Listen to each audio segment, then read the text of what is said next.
Boa tarde, boa noite, bom dia, a qualquer hora e momento que os senhores estiverem assistindo este vídeo. Eu sou Felipe Noronha, esse é o GP às 10 desta quarta-feira e o assunto é Fórmula 1. Por quê? Porque eu gostaria de falar de um dos personagens principais da temporada até aqui, após 3 corridas. Vamos lá, vamos por partes. Não é a Mercedes, apesar dessa confusão, desse lado curioso que a Mercedes tem passado por não ter desempenhado tão bem quanto nas temporadas anteriores. Também não é a Red Bull, apesar dela vir de vitória com o Ricciardo e ter o Verstappen protagonizando cenas lamentáveis, por assim dizer, até aqui na temporada. E também não é a Ferrari, apesar de ser equipe com 2 vitórias com o Sebastian Vettel. Eu vou falar de McLaren, que curiosamente é a 4ª colocada no Mundial de Construtores, inclusive antes da China era a 3ª, com a vitória da Red Bull eles passaram. Mas a McLaren está lá em 4º, basicamente vivendo da pontuação do Alonso, e os pontinhos que o Van Dorn conseguiu é o que seguram a McLaren à frente da Renault. O que eu quero falar, na verdade, é sobre as incongruências, sobre como a McLaren tem sido... ela não tem sustentado os argumentos que ela mesma coloca, né? Isso desde 2007, ela tem sido bem coerente com o que ela fala. Eu deixei aqui anotado alguns pontos, mas vamos começar falando de pontos, que são os pontos que o Alonso conquistou. Por quê? O Alonso e o Van Dorn, no caso, um pouco menos, né? Por quê? Porque eles fazem parecer que a McLaren está muito bem, e não é o caso, não foi pelo próprio desempenho, isso eles reconhecem dentro da equipe, dentro da garagem. Declarações tanto dos pilotos como dos dirigentes já deixaram isso claro. Por exemplo, na Austrália, por que o Alonso pontuou tão bem em 5º lugar? Porque as duas Haas tiveram aqueles problemas no pit stop com o mecânico e acabaram abandonando. Por que o Alonso conseguiu o 7º lugar tanto no Bahrein quanto na China? Porque, por exemplo, no Bahrein, as duas Red Bulls rodaram, abandonaram. O que aconteceu? O Alonso pulou posições. Na China, por que novamente ele conseguiu ser o 7º? Porque o Verstappen acertou o Vettel sofreu, teve problemas no carro, não conseguiu segurar o Alonso no final, tanto que o Alonso conseguiu ultrapassar o próprio Vettel para ser 7º, o Vettel terminou em 8º, e o Verstappen abandonou. São 2 carros que inteiros, com os pilotos não cometendo certos erros, ficariam à frente do Alonso, talvez até, quem sabe, a Toro Rosso, como foi no Bahrein com o Gasly. Na China, se eles não tivessem feito besteira também, acertado um ao outro, o Hartley e o Gasly, teriam ficado à frente do Alonso.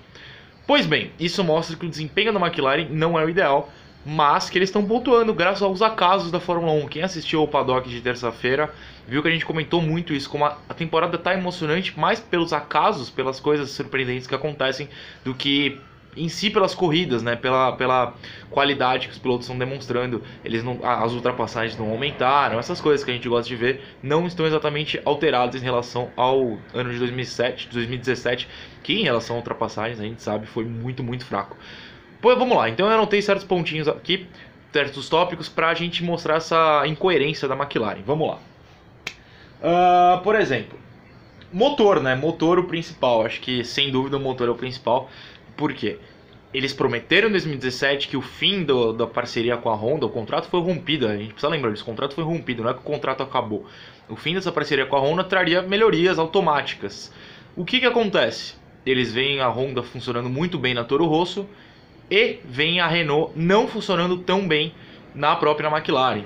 O que eles falam sobre isso? Que é normal. Só que o que não é normal é o que a gente já discutiu no paddock também, que eu acho muito interessante e bizarro ao mesmo tempo, que é o fato do chassi da McLaren não comportar o motor da Renault de forma perfeita, e será assim no próximo ano e talvez em 2020.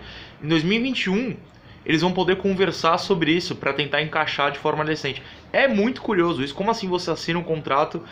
Tudo bem, o motor já estava sendo produzido, mas, gente, é uma questão de adaptação fundamental para que o carro ande bem e ande melhor. Não tem sido o caso.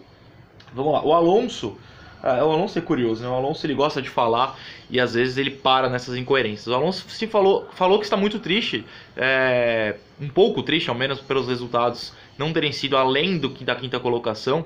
Ele chegou a ficar em 5º, 4º também entre os pilotos, mas ele chega, por exemplo, a justificar jogando a culpa no regulamento. Como é que vocês podem esperar mudanças tão drásticas se o regulamento não foi alterado?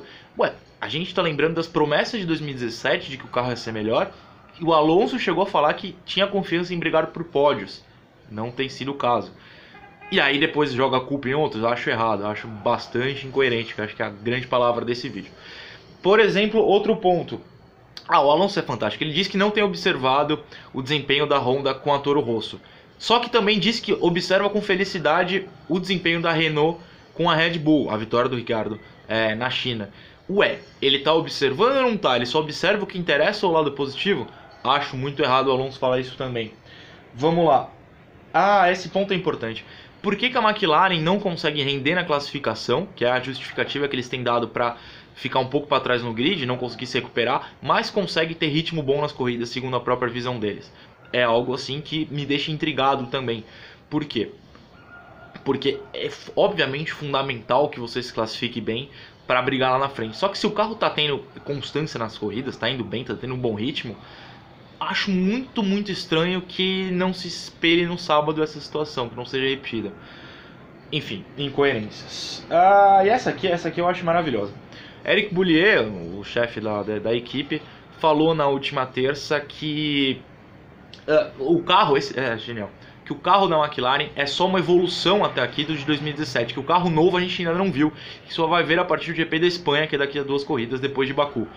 Pera lá, eles já se planejaram esse rompimento com a Honda há tempos, todo mundo sabe que o carro é fraco há tempos, prometem pódio há tempos, por meses, quando começa a temporada o carro não é o novo. Bastante incoerente. Enfim, a pergunta que eu faço aos senhores e talvez a McLaren, por que não é? Quando o carro enfim chegar, o desempenho vai poder ser cobrado? Ou eles vão continuar com essas certas desculpas, com justificativas, melhor dizendo, a tudo e mantendo...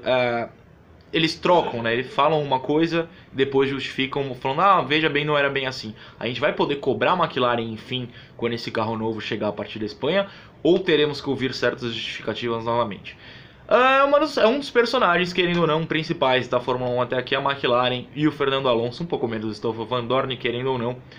E é isso, a equipe laranja tem um carro lindo, mas um carro que não anda tanto, mas no sábado, mas que anda bem no domingo, mas que anda um pouco abaixo da expectativa. A história vai longe, tem quase 20 corridas ainda para acontecer nesse ano e a gente espera que a McLaren pare de dar desculpas e passe a render e, quem sabe, brigue com a Renault até o fim para a 4ª posição e sonhando mais alto, como eles vinham sonhando antes. Brigue entre as 3, entre as 4 melhores lá em cima. É isso, o GP às 10 de hoje é sobre a McLaren, espero que os senhores tenham gostado.